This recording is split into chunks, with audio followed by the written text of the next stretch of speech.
Chers amis, j'aimerais vous raconter une très belle histoire, encore une fois. On est à Jérusalem. Talia, c'est une jeune fille religieuse, très attachée à Dieu, très attachée à la Torah. Elle a une grande foi en Hachem. Elle a des très bons traits de caractère. C'est une vraie tzadékette. Et voilà qu'elle arrive en âge de se marier. Elle prie Hachem de lui envoyer son mari, avec lequel elle va pouvoir construire, si Dieu veut, un foyer rempli de Torah, de crainte du ciel, de bonnes midot, de bons traits de caractère, de bonnes valeurs.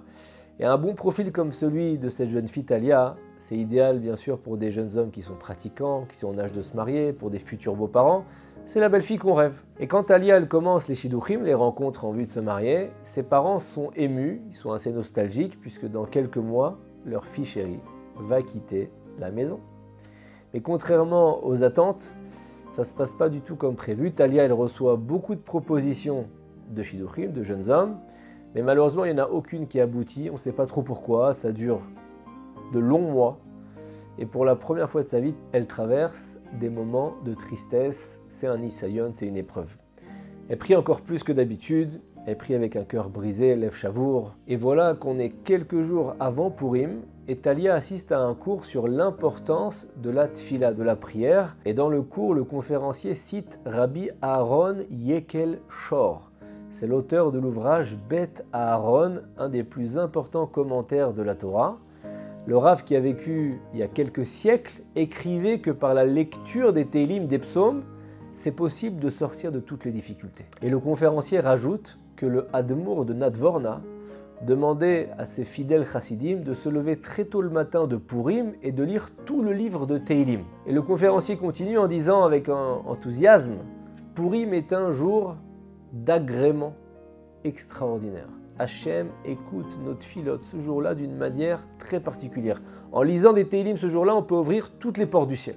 Talia entend ça, ce cours va renouveler ses forces, son espoir. Le matin de Purim, elle se lève un petit peu avant l'aube, donc très tôt. Elle prend son livre de Télim et quelques heures plus tard, elle n'a pas lâché, elle finit la lecture de l'intégralité des Télim avec des larmes. Elle intercale une prière personnelle à l'intérieur pour mériter de rencontrer, grâce à ça, grâce à ce mérite, son futur mari. Et quand elle termine sa lecture, Talia, elle se sent déjà un peu soulagée. Et cette fois, elle a le sentiment qu'elle va rencontrer très prochainement son futur mari. Bon, on peut avoir des sentiments, mais Purim se passe très bien. Vient Pessah, la fête, puis ensuite la fête de Shavuot. Les mois passent, les fêtes de notre calendrier également. Talia est toujours célibataire. Il n'y a pas qu'elle, mais elle aussi. On arrive déjà au Purim suivant, un an plus tard. L'année, elle a été éprouvante pour Talia et ses parents. Elle a encore fait beaucoup de rencontres, des rencontres qui n'ont pas abouti. Mais Talia, elle a un caractère volontaire, elle est combative. Elle ne se laisse pas abattre. Elle recommence la lecture de l'intégralité du livre des Télim, l'autre Purim, le Purim suivant. Malheureusement, le même scénario se reproduit pratiquement toute la deuxième année. Les semaines, elles passent, il n'y a rien à l'horizon. Et une amie de Talia qui va bientôt se marier lui dit « Talia, tu as déjà entendu parler de la force de la lecture des Télim à Purim ?» Talia soupire, c'est pas facile.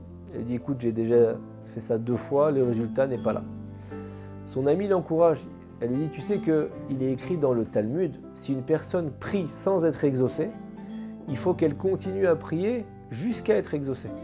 Je suis sûr que tes prières ont de l'effet même si on ne le voit pas encore. Continue, prie encore plus. Chaque prière, elle a son utilité, elle se rajoute à l'autre. » Et là donc, ces encouragements touchent beaucoup Talia. Elle recommence pour la 3e année consécutive, le 3e Purim, la lecture de tous les Télim. Qu'est-ce que c'est dur pour un célibataire d'endurer des semaines, des mois comme ça.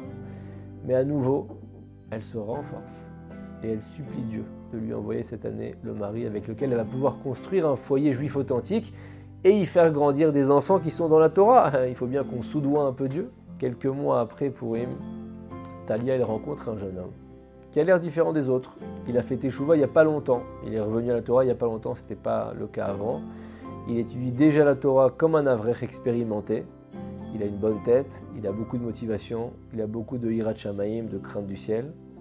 Et quelques temps plus tard, Talia sent qu'elle a enfin rencontré l'homme de sa vie, mais elle a encore quelque chose qui l'a fait douter. Elle décide de poser sans détour une question au jeune homme. Elle lui dit « On n'a pas beaucoup parlé de ta teshuva, ton retour au judaïsme. J'aimerais que tu me racontes pourquoi tu as décidé de revenir à tes racines Est-ce qu'il y a eu un événement déclencheur en particulier, quelque chose? Le jeune homme lui dit, comme je t'ai dit, il y a quelques années, j'étais pas du tout ce que tu vois maintenant. La Torah, ça m'intéressait pas et quand j'avais du temps libre, j'avais cette expression terrible en bouche, tuer le temps. Je tuais le temps, je traînais à rien faire, je perdais mon temps en compagnie de gens vraiment pas très recommandables.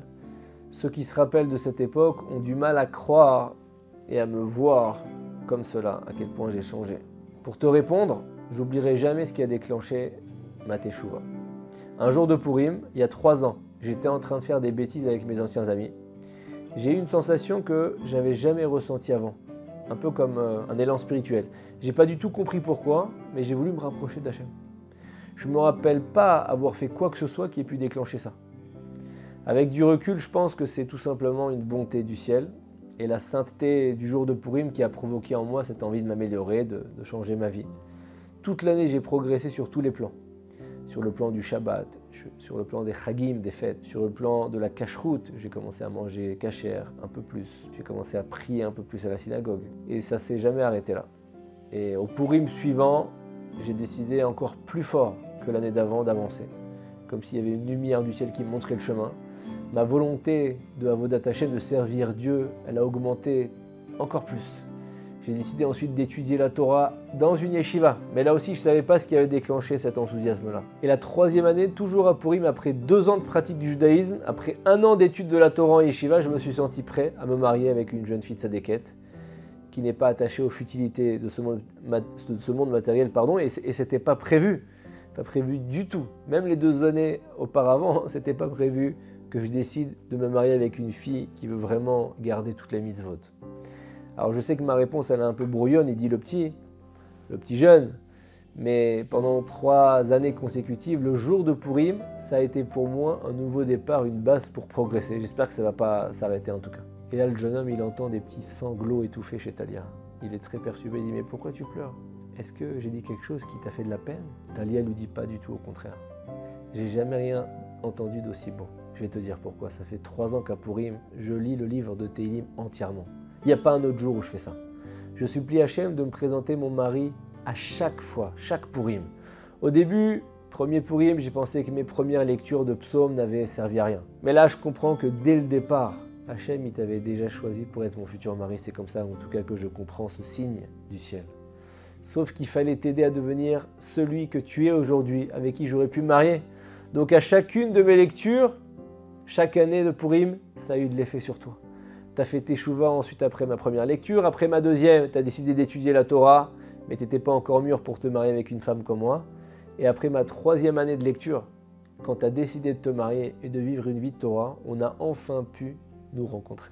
Maintenant, je comprends la force de la lecture des Tehillim, en tout cas pour ce que ça m'a servi à moi, et surtout à Purim. Quand le futur mari l'a entendu ça, il a été émerveillé par la manière dont Dieu il a orchestré les événements.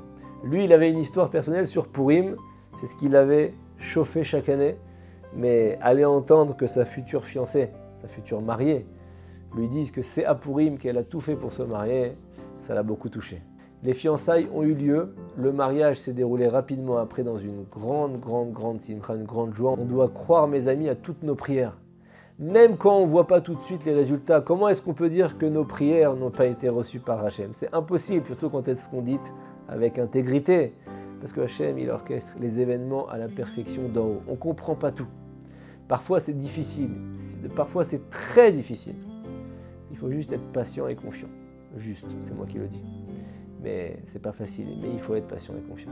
Comme pour le peuple juif à l'époque de Purim, le destin de Talia et de son mari il a été transformé en ce jour de Purim, exceptionnellement saint. Purim, c'est un jour très saint. De la même façon qu'à l'époque de Mordechai et Esther, le peuple il a prié, il a fait teshuva.